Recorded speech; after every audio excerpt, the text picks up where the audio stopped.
Yes, guys, welcome back to Chelsea Fan TV. Welcome back after another victory and after another clean sheet. Glory be to God. Thank God. We made this as straightforward as we were expected to.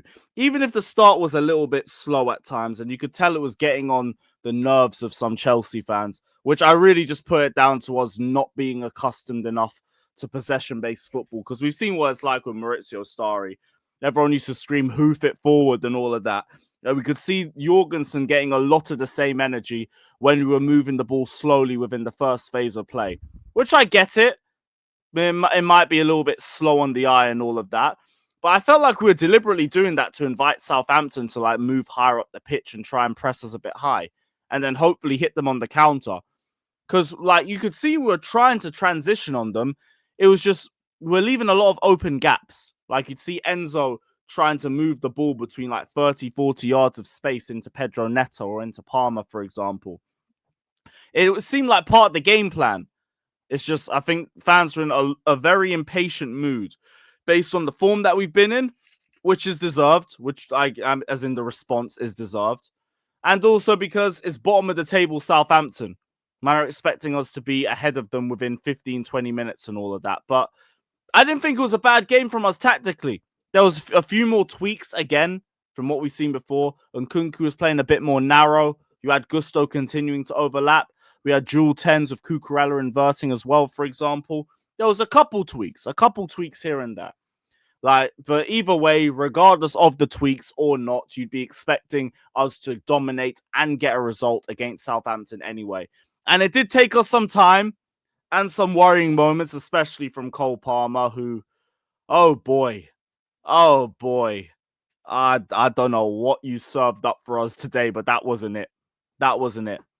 But I guess one of those bad shots he had led to the corner that Nkunku scored from. So I guess we're going to take some credit. Cole Palmer and all of that. No, he was dreadful. He was dreadful. Let's not get it twisted. But Nkunku bagged, and I actually thought he had a much better game than what we've seen from him in a lot of matches this season. He was generally just a bit more involved. Did well for Pedro Neto's goal with his interplay with Cucurella. Was smart to dummy the ball and leave it for Cucurella for his goal. I think that was the fourth one, and the Tyreek George assist too. But yeah, overall, much better performance from him. I thought Enzo Fernandez was everywhere. I don't know what's happened to this guy's engine, but he has been phenomenal over the last couple months. And in this game, he was everywhere, from helping us in the first phase of play to crashing the box in the final phase of play. Overall, he was brilliant, and I hope he got man of the match coming out of that game because he was very, very impressive with his performance. Same thing to Caicedo.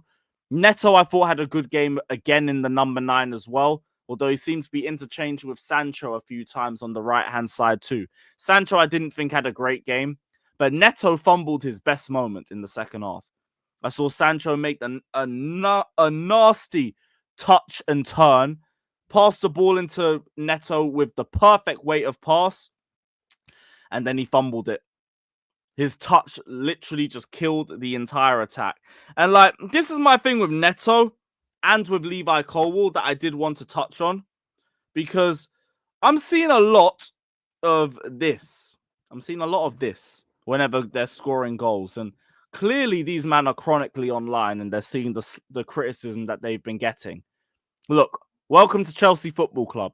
We have 2 wins in 10. We're in terrible form, and we could be looking at a third year out of the Champions League. And you're all a part of it. You're going to be criticized. Doing all of this doesn't give you a lot of credit if the performances don't continue to improve on a consistent basis. Now, with Neto, at least you're looking pretty good up top. You're looking a lot more promising for us than what you've seen in the wing in most games. Colwill, you've been garbage the last few games. You've been utter garbage. The nerve of you to bag a header against 20th place Southampton and then to do up all of this. Have shame. Have shame. Because any criticism that you get for bad performances, you deserve. And it's the nature of being a football player. You have to get used to it. You have to get used to it. Because if you have a bad performance in the next game or in Arsenal, fans are going to remember this. And they're going to ask if you're still doing this. So do the talking on the pitch.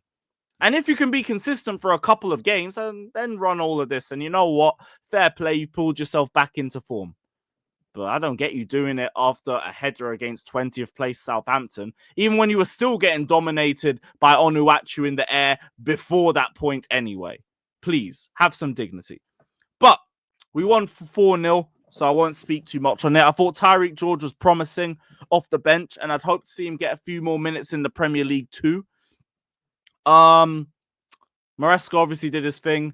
Palmer, like we already said, that was an absolute disaster class. If that was Nicholas Jackson, they would be ripping him apart. If that was Kai Havertz 2 years ago, I would be ripping him apart.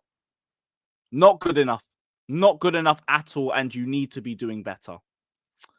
But yeah, not a good performance from him. Thankfully, it doesn't mean too much though, because we won 3-0.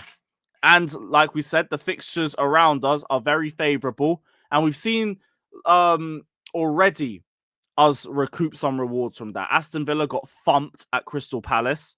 Brighton beat Bournemouth, which arguably was the better result for us. And Tottenham go to Man City tomorrow. Man City go to Tottenham tomorrow, and it's like going to the Bernabeu for them.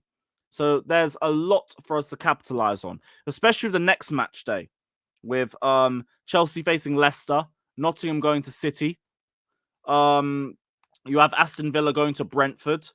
Brighton are facing Fulham. And I forgot who Bournemouth are going to Tottenham. So there will be points dropped around us too, while we face the team second from bottom. Capitalize on this run, because we're not going to get opportunities like this again this season. We've already given up too much ground. Now we're back in the top 4. Let's keep things stepping. Keep the protests going too as well. Show everyone that we are not satisfied until we get back into the Champions League. And from that point on, it must be title contention the season afterwards. That is progress. That is progress. Not this waffle that they've been trying to feed us all season that top 4 isn't a target. We're not listening.